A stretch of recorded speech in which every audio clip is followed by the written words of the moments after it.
Gak ada yang lebih sial dari seorang yang melucu, tapi sama sekali gak lucu. Jangankan orang lain tertawa, saya aja gak tertawa sama lucuan yang saya buat. Mungkin kalian mengira jadi badut adalah pekerjaan yang gampang. Tinggal bertindak konyol dan semua orang akan tertawa. Bila kalian menjadi saya, kalian akan mengerti. Gak gampang membuat orang tertawa, apalagi saat kalian sedang tidak ingin tertawa. Lagi pula, zaman sekarang orang mudah tersinggung dan mudah marah. Membuat lelucon gak semudah yang kalian bayangkan.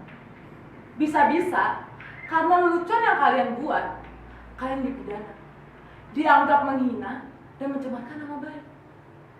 Kawan baik saya, seorang pelawak, dipenjara hanya karena membuat lelucon yang kemudian dianggap menghina. Dia bercerita tentang seseorang yang memanjat pohon kelapa pada jam 10 pagi. Dari atas sana, orang itu mengumandangkan azan subuh. Tentu saja itu membuat gempar seluruh kampung. Orang-orang langsung berbondong-bondong mendatangi orang tersebut, berteriak-teriak menghujat, bahkan ada yang sampai ingin membunuhnya. Dasar kamu kafir, turun kamu! Begitu teriak orang-orang satu kampung. Berani-beraninya kamu melakukan penghinaan azan subuh pada jam 10 pagi. Dasar kamu kafir, dasar orang aneh. Tapi dengan tenang orang itu menjawab, loh, siapa yang aneh? Siapa yang kafir? Coba kalian pikir, saya azan subuh jam 4 pagi di masjid, tapi gak ada satupun kalian yang datang. Begitu saya azan subuh jam 10 pagi di atas ini, kok kalian malah berdatangan? Coba kalian pikir, siapa yang gak taat? Siapa yang kafir? Siapa yang aneh? Orang kok gampang mengkafir-kafirkan orang lain hanya karena berbeda menjadi bermusuhan. Kalau kata Pak Jono bilang, saya berpikir, maka saya ada. Orang sekarang seperti bilang, saya bertengkar, maka saya ada. Pertengkaran menjadi diperjualbelikan. Bahkan seringkali diberi pembenaran atas nama keyakinan. Ayat-ayat digunakan untuk kepentingan kekuasaan. Makanya zaman sekarang susah membuat orang tertawa. Saya menjadi badut meneruskan ayah saya. Ayah saya dulu seorang badut. Karena ayah saya seorang badut, ya makanya saya jadi badut. Kan sekarang lagi ngetren anak ngikutin orang tuanya. Kalau bapaknya jadi presiden, ya anaknya nyalon jadi presiden. Enggak deh, anaknya nyalon jadi gubernur. Bahkan ada yang nyalon jadi wali kota. Udahlah, jangan ngomong ngantuk. Nanti saya malah ditangkap. Kata bapak saya, jadi badut itu lumayan enak. Penghasilannya pun juga lumayan. Bapak saya sering diundang karena orang-orang butuh hiburan. Pelawak dan badut masih dianggap lucu. Kalau sekarang, pelawak aja kalau lucu sama politikus.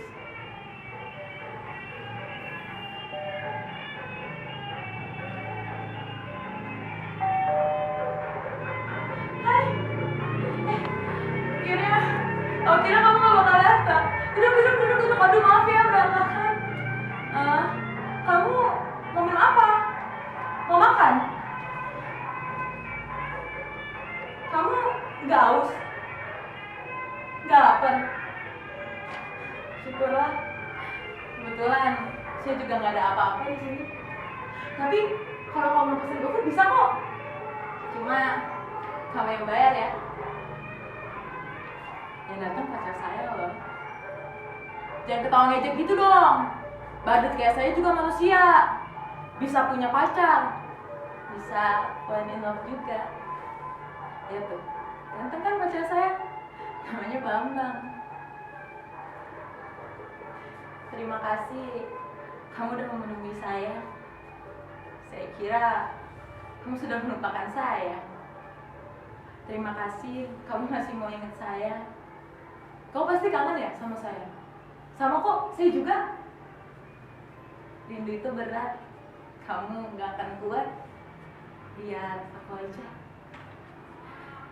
Kukira kamu udah gak mau lagi sama aku. Katanya kamu udah punya pacar ya? Lebih kaya, lebih cantik. Tapi apapun yang terjadi, aku tetap sayang sama kamu. Sumpah I love you, I miss you. Aku boleh nggak cium kamu? Peluk kamu boleh?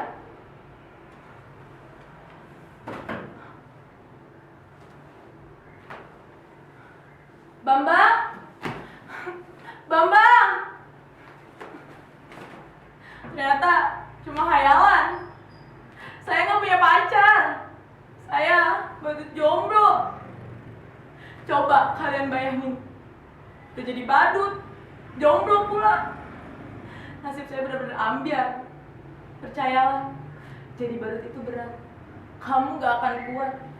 Biar saya aja.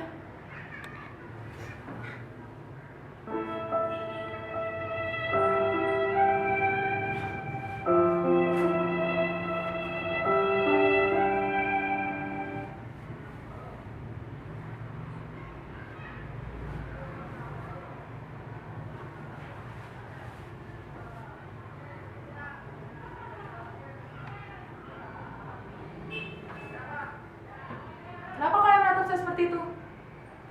Ada yang aneh sama saya? Sudah saya katakan, saya ini orang yang paling sial. Tapi nasib memang aneh. Nasib selalu punya kejutan yang gak pernah saya duga. Lihat penampilan saya, begitu keren. Kini, saya berpenampilan bagus. Tapi, sebenarnya saya tetaplah badut. Saya tidak pernah membikin ini. Tapi, mungkin inilah takdir saya. Suatu hari, saya pernah diundang untuk mengisi acara hiburan pada kampanye partai. Entah kenapa, semua orang yang datang tertawa terbahak-bahak. Bahkan, ketika saya hanya menjentikan jari seperti ini, semua orang tertawa. Ketika saya menggoyangkan pinggul saya seperti ini, semua orang tertawa. Bahkan, ketika saya hanya berdiam diri, semua orang makin tertawa. Mereka terhibur dengan penampilan saya yang begitu bego dan tolol. Sungguh, saya tidak pernah merasa setolol saat itu. Lalu, pimpinan partai itu mendatangi saya. Katanya, saya adalah sosok yang karismatik. Saya punya bakat untuk disukai oleh semua orang. Dan itulah kekuatan seorang pemimpin. Dia bilang pada saya, menjadi pemimpin tak perlu cerdas atau pintar. Yang penting, kamu disukai oleh banyak orang. Demokrasi membuat seseorang menjadi pemimpin bukan lantaran karena kecerdasannya, tapi karena kemampuannya disukai banyak orang. Semakin banyak yang menyukaimu, memujamu, maka kamu akan menjadi pemimpin. Tidak peduli kamu salah atau benar. Yang penting, kamu tetap disukai oleh banyak orang. Kamu boleh bohong atau ngibur sesukamu. Yang penting, kamu tetap dipercayai dan disukai oleh banyak orang. Dan kamu punya bakat besar atas itu. Orang-orang menertawaimu, tapi sebenarnya mereka menyukaimu. Dan orang seperti itulah yang dibutuhkan partai. Kemudian, saya didandani oleh mereka menjadi seperti ini. Didaftarkan ikut pilkada. Padahal, saya nggak tahu apa itu pilkada. Saya nggak tahu bedanya pilkada sama PLKB. Tapi, ada yang bilang sama saya, PLKB itu nggak boleh coba-coba buat anak. Tapi, kalau pilkada, boleh coba-coba buat anak. Makanya banyak anak pemimpin dan pejabat yang coba-coba ikut pilkada. Saya nggak pernah tahu kenapa mereka menyuruh saya untuk ikut pilkada. Padahal ijazah aja saya nggak punya. Tapi mereka bilang sama saya, tenang saja, ijazah bisa dipalsukan. Jangankan ijazah, kebenaran saja bisa dipalsukan. Dan sialnya saya menang pilkada. Barangkali zaman memang sudah gila. Mereka memilih saya karena dianggap saya bisa menghibur mereka. Saya dianggap orang yang paling lucu, yang bisa membuat kehidupan mereka bahagia. Ketika saya jadi badut, gak pernah tuh saya membuat orang tertawa. Tapi ketika saya jadi pemimpin, berkali-kali saya membuat orang tertawa. Itulah kenapa saya bilang, sialnya hidup saya.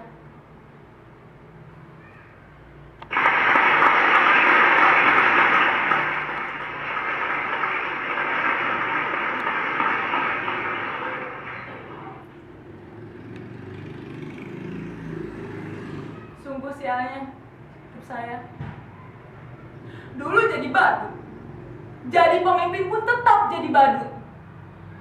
Badut yang bisa mereka atur, badut yang membuat mereka terhibur.